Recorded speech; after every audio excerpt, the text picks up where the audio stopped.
Hello, Year 6. This is your English lesson for Wednesday of week 3, so Wednesday the 20th of January. So we are going to be working a bit more on formal letters, and in particular formal letters to persuade, which is what we are going to be writing towards the end of the week. So this lesson is for you to follow on here, and then there's a task at the end which involves the research that you did from yesterday. So you'll need that for this lesson. Okay, so let's see if I can share with you.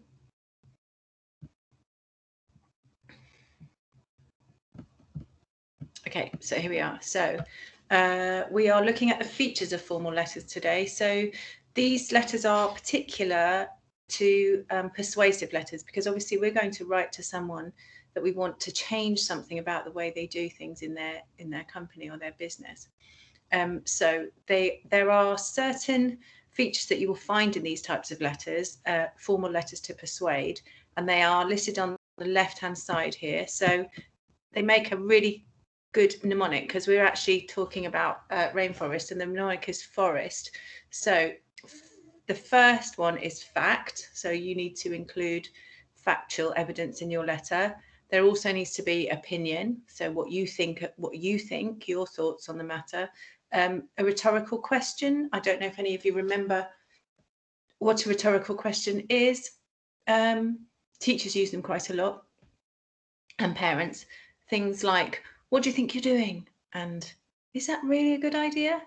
They're questions which don't really require an answer. Emotive language. If you want to persuade someone, you want them to have a reaction to your letter. So emotive language is language which would draw out an emotion in someone. So it might make them feel angry or sad or surprised. Okay, so really strong language. Statistics, you need to include that in order to make your point really strongly. So for instance, if you're talking about deforestation, you might have statistics about what size of the rainforest is destroyed every second or something. So I know that some of you have already got those statistics, hopefully. Triples, the rule of 3. Now this is used in all sorts of persuasive things, one of them being advertising. If you watch adverts, you'll notice the rules of 3. It might be 3 different things in a row before they ram home the point of what they want you to buy. So triples are things that come in 3s. So you might just have 3 adjectives in a row, or I'll show you an example of a triple when we look at this letter in a moment. They will become really important because after we finished our unit on letter writing, next week we'll have a bit of a different week, because I want to do a bit of a digital detox week, so we're not on the screen all the time. But the week after that, we're going to start writing speeches, which is the best unit, I think, in the whole of Year 6. I love writing speeches. But all of these things, all of these features that we find in persuasive letters, we'll also use for writing our speeches. So this is really important that we get our head around these. Okay, so I'm going to read this letter, and I want you to see if you can spot any of those forest features in this letter, and then I'll read you a couple more letters. Dear Mr. Barber, I have recently begun to think about the devastating impacts that football games have on our precious environment. Despite being a huge Seagulls fan myself, I cannot help but stop and think about what Brighton and Hove Albion are doing to solve the ongoing environmental crisis that the UK is facing. Firstly, WWF, the World Wildlife Fund, calculated that the total plastic waste generated in 2014 was around 4.9 million tonnes in the UK alone. This astonishing mass is set to increase even further by 2030 to a staggering 6.3 tonnes.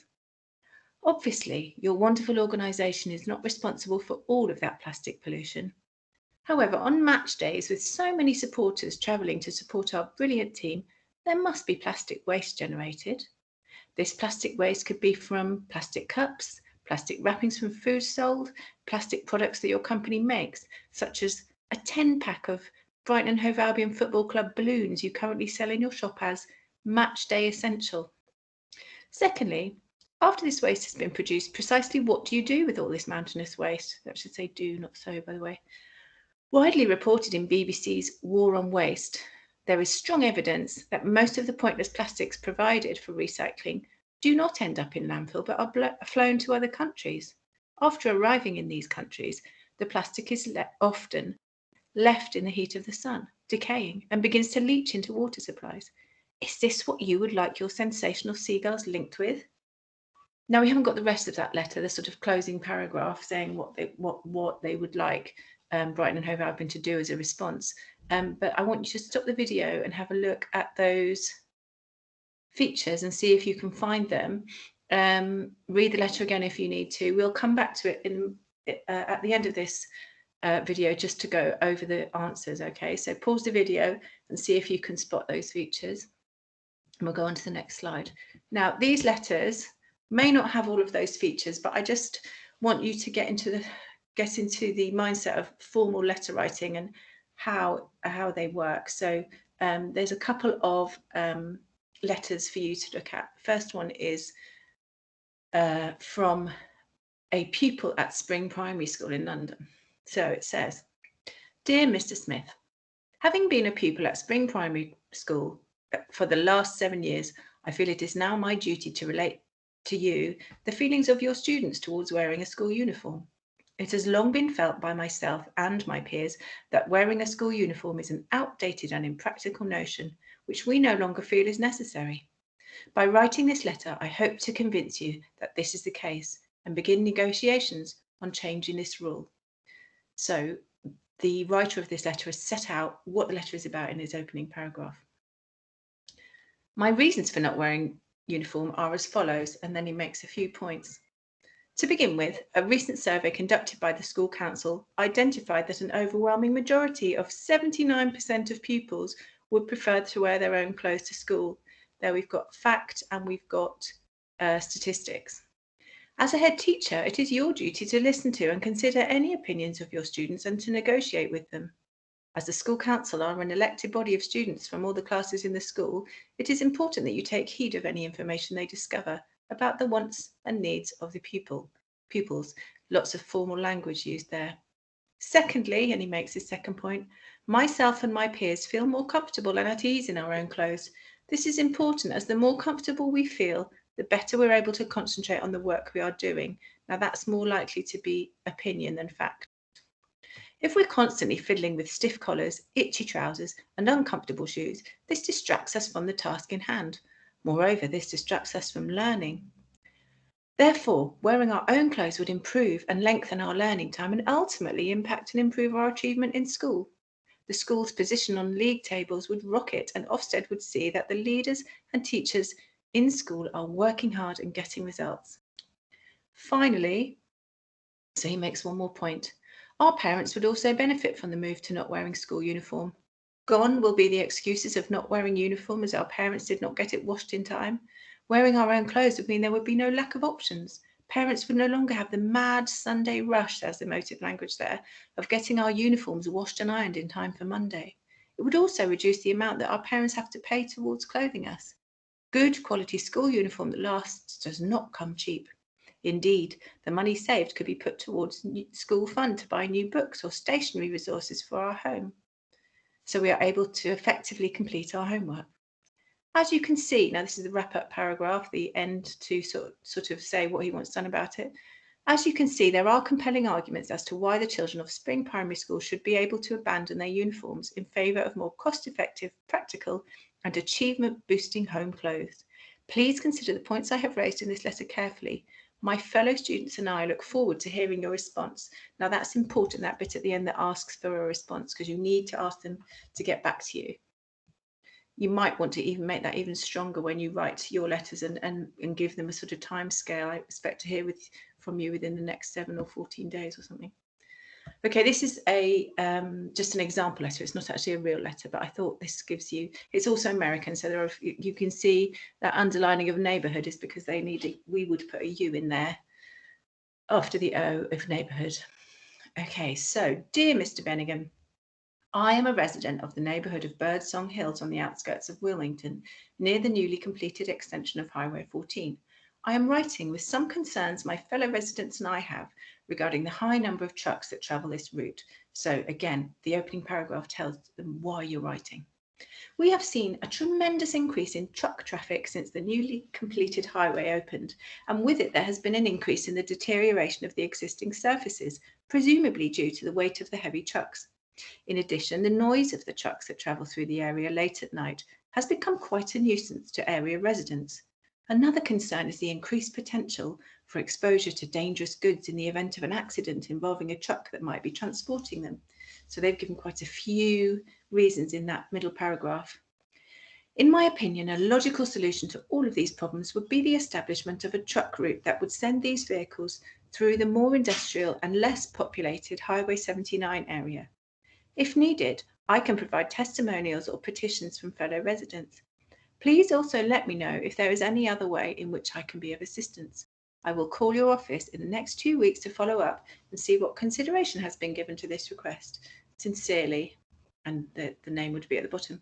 What I want you to do with this letter as a task before we move on is there are some of those forest features missing. One of them is rhetorical question. So I want you to see if you can come up with a rhetorical question, maybe in that central paragraph. There are also no statistics. So maybe you could just think about what statistics that this person writing this letter could have used in order to make his point more strongly, his or her point more strongly. I'm not sure if it's a he or she. So stop the video and have a think about that. So adding in a rhetorical question and any statistics that, or even the other thing that's missing is emotive language. So see if you could add a few of those. You don't have to write it down, just come up with those already. If you've got somebody with you, you could tell them. Okay, and then when you've restarted the video, the task for today. So we have a look at that again, the features of a formal letter to persuade. I don't want you to write the letter today, because I'm going to go through layout and things tomorrow.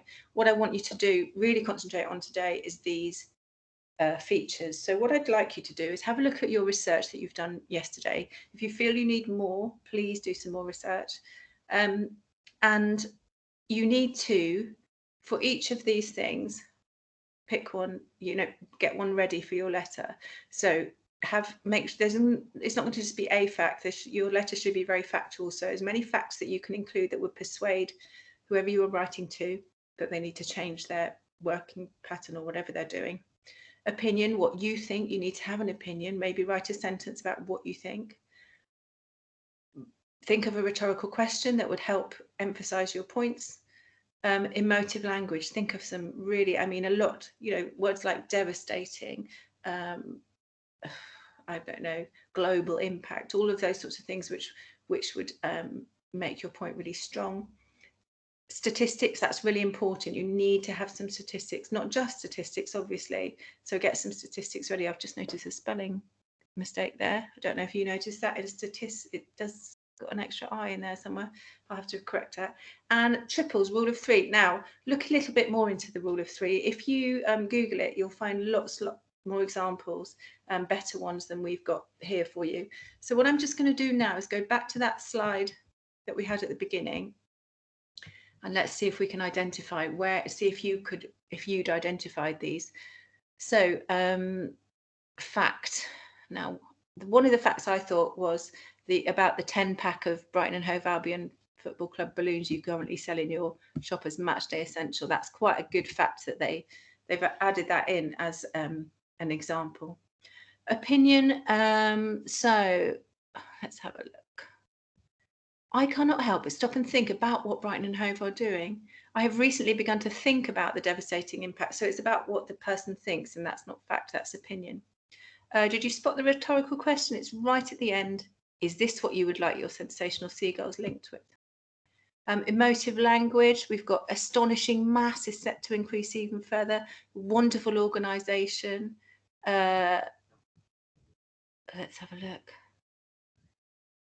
Precious environment. Statistics, yes, we've got the plastic waste generated in 2014 was around 4.9 million tonnes, set to increase even further by 2030 to a staggering 6.3 tonnes. Staggering is a really good word. And the triples, the rule of three, there wasn't really a good example, but there is an example here. This plastic waste could be from plastic cups, plastic wrappings from foods, and plastic products that your company makes. Okay, so that's, you know, that the reason there's 3 lots different examples of the plastics is that rule of 3 to really make your point strongly. So really that's your task for today, is go through your research and find all of those, make sure you've got something for all of those features. And then on Discovery Espresso, which we looked at yesterday, there is a little bit more input on formal language. So I'm going to go to Key Stage 2, English, grammar and punctuation, sentence level.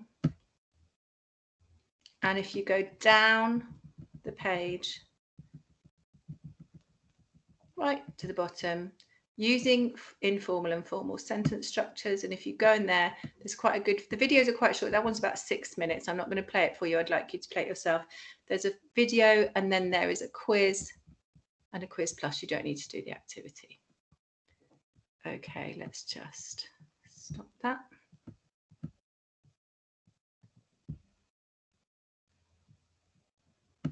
Okay, so hopefully that's clear. I really hope that you found something yesterday and that you're really fired up now and ready to write to somebody. If you're having any issues and you're not sure who to write to, or you're finding it difficult to focus on a particular issue, please drop me an email and I will give you some more guidance on that, so that hopefully by the end of the week or even Monday we can write a really good letter and get it sent off and posted. Okay, good luck with that, and I will see you tomorrow morning.